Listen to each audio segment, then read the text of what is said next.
take us through your spring. How's it going for you?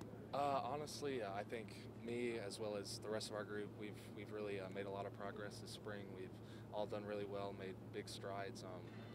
Ben Bass has done really well. AJ Hilliard's done really well. Really, all across the board, we've made a lot of progress, and I think we're going to surprise a lot of people next season. In what ways have you worked to become a more vocal leader out there? Confidence is something I really wanted to progress on. I told myself this off season, as a middle linebacker, I'm given this is a once-in-a-lifetime opportunity, and I really want to take advantage of it. So, I'm really trying to be a vocal leader, and I think I need to establish myself as a playmaker before I really try to take over that role. So I've really been working on that, and I think the guys are kind of rallying around me, so I'm happy with that. How difficult a challenge was it when you did get on the field last year, and especially in the bowl game, as Coach Hagan alluded to? To be honest with you, it was overwhelming at times. A year ago, thinking I was playing in front of 2,000 people in a high school football game, but that's just one of those things. You got to man up and take care of your responsibilities and do the best you can. So that's definitely something I'll remember for the rest of my life, and I definitely think the experience will carry over to next season, which will definitely benefit me. Overwhelming? What was overwhelming? Just the quality of the play, the plays, the calls? Really, every aspect of the game, the players, the calls, just looking up in the stands and seeing 100,000 people, that's something not many people get to experience. So as an 18-year-old kid looking up is just something not many people get to experience. Have you been able to find a comfort level this spring, though, now kind of getting those reps with the ones? Definitely. As the spring's gone on, I've gotten more and more comfortable. At this point, I feel like, we're all just one unit. It's just one heartbeat. We go out and we've really done really well this spring. We've stopped the offense. The offense has gotten the better of us, but it's been pretty equal. And an offense as high-powered as ours, to be able to say we've held our own against them is something to brag about. Coach Sumlin told us he's giving you voice lessons. Oh yeah, that's something he jokes around with me with. Tells me to, as a middle linebacker, I got to be vocal, got to be loud. So, I'm typically a soft-spoken guy, but when I take the field, that's something I definitely have been working on. For What's sure. What's a trick to being? Get it low in the diaphragm. That's what he's been telling me. So, More bass. Yeah, more bass. That's for sure. How much did your game change in the last 30 minutes of Duke?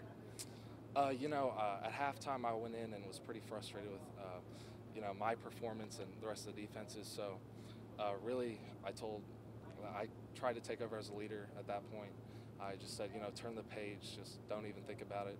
That's what Johnny was saying too, and I really think we went out there and bought in on, what coaches and the players were preaching in the locker room, and I think you can see on tape we were a lot more physical and trusted one another. So I definitely think that showed, and I think it paid off. Coach Hagan mentioned the progress of Chavis behind you at the mic. What have you seen from how far he's come from last year to this spring? He's definitely made a lot of strides. He'll hit you. You don't see guys that hit like that every day. It seems like he really just doesn't have any concern for his body, which is what you want in an SEC linebacker. That's the prototypical run stopper right there, Reggie. He knows the plays really well. He's taken over as a vocal leader. He's got a lot of confidence, so I definitely think you'll see some good things out of him for sure. How much is that pushing you, Jordan? I'm driven. I try to compete with myself, not with other people. I hold myself to a very high standard. So, I don't really pay attention to the other guys, just try to do my job and do it to the best of my abilities. So I bet when you were a kid, you had some really interesting names on the back of your jersey, right? Honestly, this was actually my senior year of playoffs in high school. They put Mastrogiovanni on my jersey, and the font was 3 sizes smaller than everyone else's, but still got the jersey hung up, and it's a pretty special feeling. How old were you until you could spell it? 4 or 5, I don't know. Pretty embarrassing. That's off the record, but. So what would y'all do in youth league and things like that? Because that's not fitting on a small jersey. Honestly, I don't even think we had it on the jersey back in the day. But yeah, as I got older, they started throwing it on there. What's been the mind frame of this unit? I know you guys had your struggles last year, but coming into the spring, what is the players and you guys as the defense? What have you been like mentally this spring? How you've been approaching it? Well, the coaches preached. Really, every single coach on the defensive staff. We finished. I think it was 109th overall defense out of 123, whatever that is. And that's just unacceptable. Especially a program as high of a caliber as Texas A&M. The fans deserve better. I mean, we should push ourselves. That's not what we want to. That's not the product we want to put out on the field. So we're driven, we're motivated. We just don't want to have another defensive season like that again. Coach talked about finding leaders. Who else on the team do you look to for leadership?